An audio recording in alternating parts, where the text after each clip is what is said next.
dall'Antico stiamo iniziando il laboratorio del Sugokoi e stiamo facendo il Sugokoi Resao. Questo era il pane per le famiglie.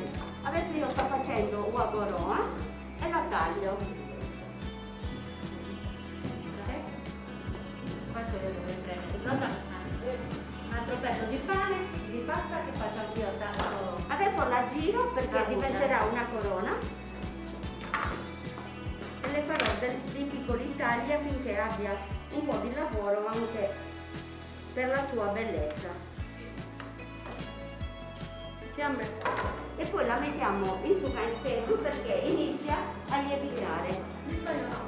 Ah no, perché devo sudare questa è un'altra forma, sempre di pane tipico. Ok. Allora adesso faremo. Questa differenza budiceda se le chiamavano, perché hanno i piedi come le galline.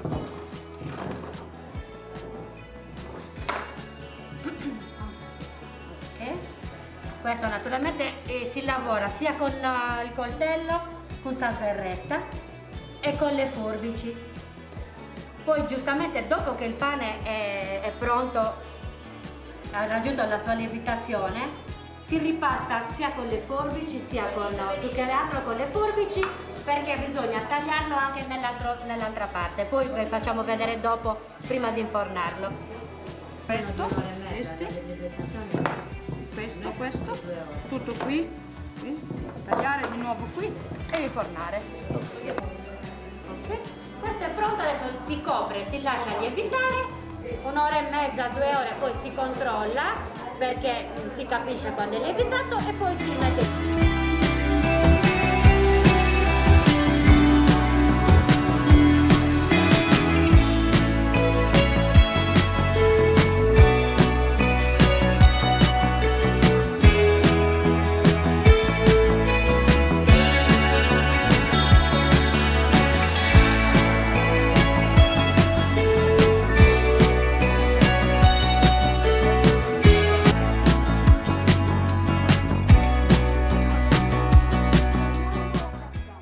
Bello, eh?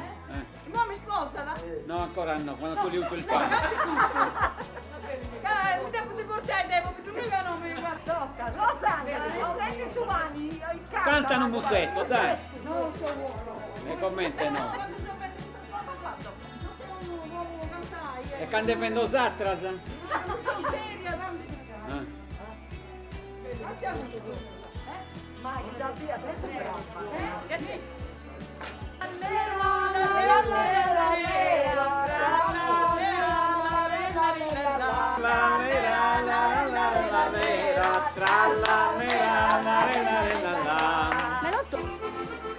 Senza sollevare le braccia, guarda che si dice umano.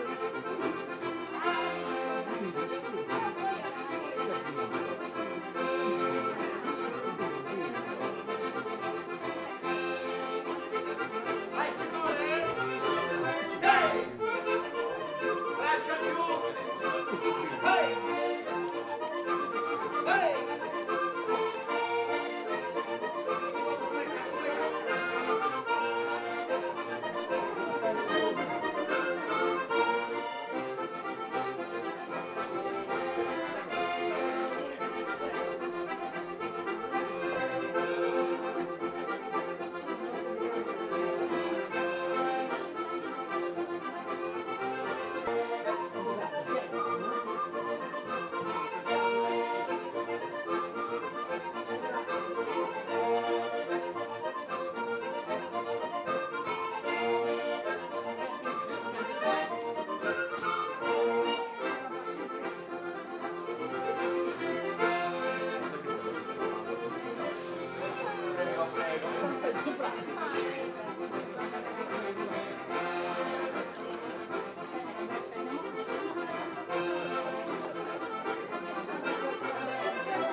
Scusate.